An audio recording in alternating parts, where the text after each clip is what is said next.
saan ng direksyon. And blessed is the fruit of thy womb, Jesus. Holy Mary, Mother of God, pray for us sinners, now and at the hour of our death. Meron tayong internet pa yung nagamit natin.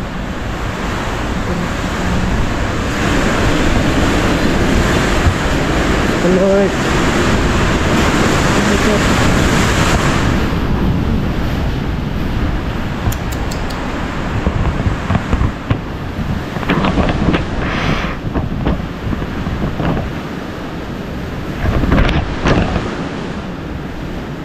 Good morning. Thank you, Lord. We're safe.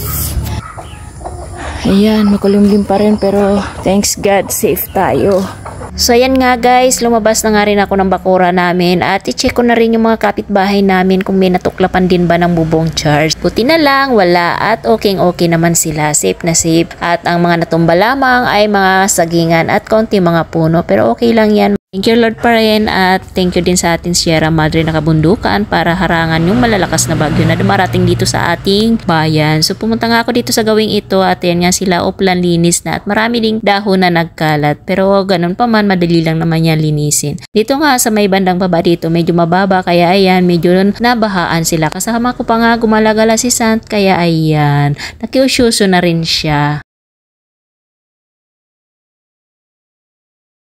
Sa tayo kasi maraming dahon nagsiliparan dito sa atin.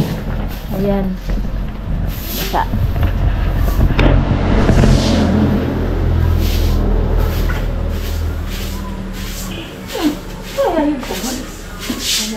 Hindi makuha yan, dumidikit.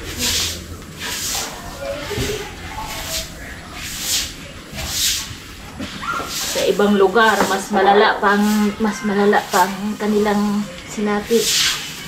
Thanks God na lang at ganito lang ang ano natin problema. Pero malakas na rin yun ha. Akala ko nga matutuklap na yung bubong namin eh. Thanks God at ilang bagyo na ang dumating. Buo pa rin ang bubong. Iba talaga pag mga tao yung ano, dito.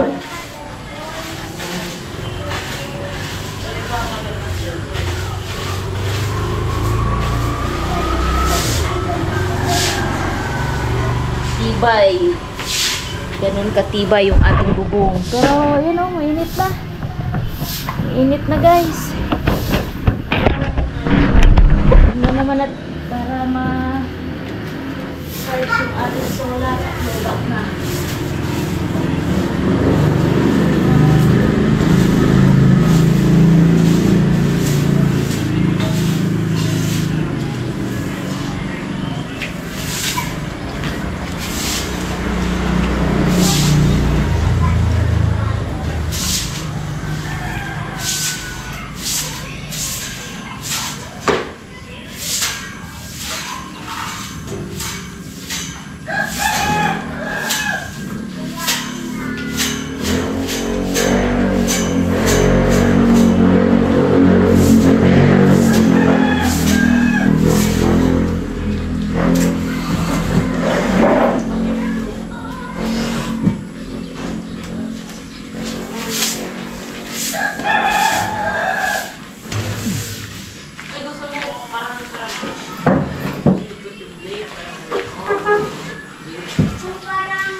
May tricycle mo.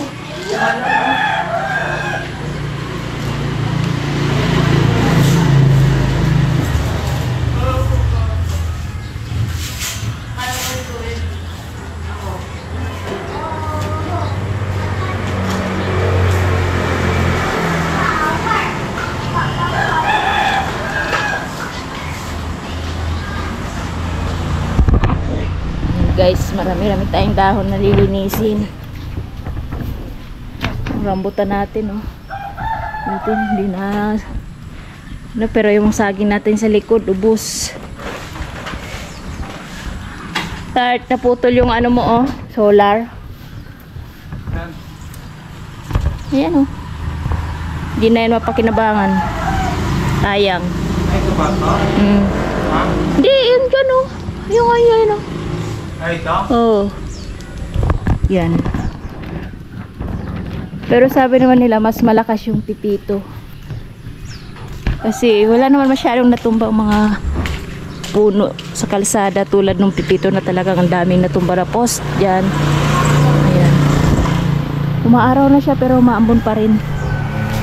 Kaya sa inyong lugar guys, ano, kumusta? Ayan. Pag umaraw yan, madali lang yan walisin. Tricycle.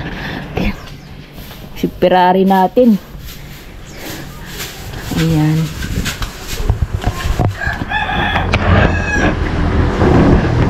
Mga ano dun sa likod, yung mga saging natin, yun lang. Magkanda tumba. Sayang, may bunga na pati yun. Ito. Yung hangin kasi, pag ganito, tapos biglang gaganito. Oh, mga puno. Kawayan, yung kulungan ng manok. Tibay din, di pa nasira. Yung puno ng saging natin. Oh. Buti yan lang ang ano. Pero may natira pa naman. Siguro mabubuhay pa yan. Ay matitig. Ano pa, may bunga pa naman yun. Hindi naman naputol totally. Yan punong nyog natin. Ayun. Ayun yung kinubera ni daddy dun. Oh. Buti hindi natanggal. Kala ko tuklap yung bubong namin. Thanks God, buo pa. Kahit ilang bagyo na dumating, talagang matibay ang ating kabubungan.